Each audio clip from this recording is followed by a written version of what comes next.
Hindi ko talaga gusto yung Lilia na yan.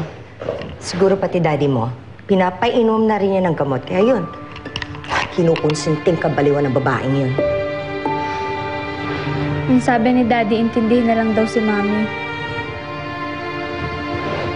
Tapos anong ibig mo sabihin? Susundin mo na lang lahat ng sinasabi sa'yo ng daddy mo? Wala ka bang sarili mong pag-iisip? Sa bagay, nakakabwisit na rin naman kasi si mami. Pag-break tuloy sa akin si Charles. Kung ako sa'yo, hindi ako magpapakontrol dyan sa Lilia na yan. Dahil, alam mo na naman kulang-kulang na siya sa turnilyo. At yun, nababaliw na. Eh, paano pag kinulong na naman niya ako? Takasan mo.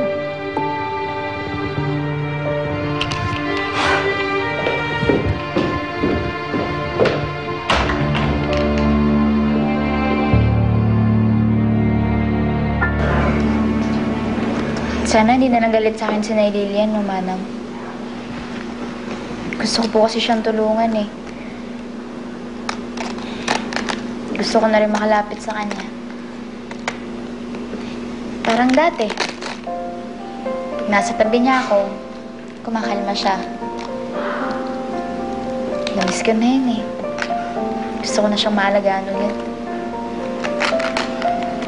Alam mo, Catherine, sa tingin ko, mas may malasakit ka pa kay Mami Lilian kaysa kay Maylin eh. Ay nako, paano ba namang hindi maiinis naman si Ma'am Lilian sa batang yun? Eh, napakatigas kasi ng ulo. Sana ikaw na lang anak na talaga, no? Gusto ko lang naman pong maging maayos ang silang pamilya eh. Nang sa ganun, maging masaya na ulit sila. O siya, tapusin na natin to. Tanghali na, oh. Tagal na natin dito. Wala ka palang plato para dyan. Opo. Kakuha na lang tayo. Maylin? Aalis ka? Hindi po. Dito lang ako. Anak, pasensya ka na sa mga sinabi ko kahapon, ha? Hayaan mo ngayon, babawi na ako sa'yo. May gagawin pa po kasi ako eh. Sandali lang, anak. Dito ka muna. Marami akong kukwento sa'yo, eh. Eto, dala ko nga yung wedding album namin ng daddy mo, eh. Gusto mo ba tignan? Tingnan mo. Yung mga pictures namin nung kasal.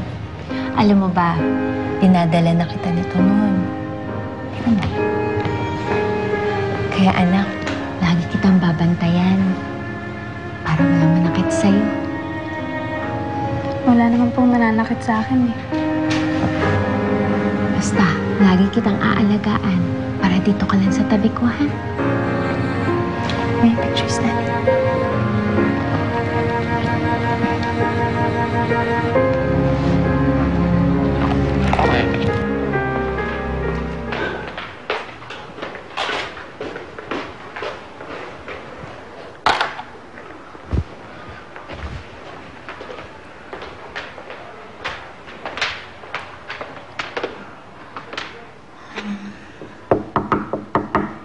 Nay Lilian, kaya na po kayo. Hindi pa kayo lumalabas dyan sa kwarto niyo eh. Nay Lilian?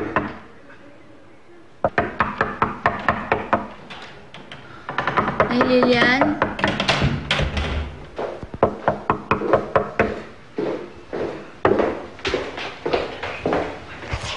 Halika dito, dali. Bakit? Sino bang nakatok mo dyan? Si Ma'am Lilian. Nandun siya sa kwarto ko. Si Daddy, nakaalis na ba? Oo, kanina pa. Bakit? Halika, samahan mo ko, dali. Kumbinsihin mo si Charles na makipagbalikan sa akin. Ha? Eh, di ba ayaw na ni Ma'am Lilian? Baka mapagalitan ka na naman nun. Tsaka isa pa, ayaw na naman makipagbalikan sa'yo ni Charles eh. Eh, hayaan mo na siya. Basta halika na, samahan mo na ako, dali. Halika na.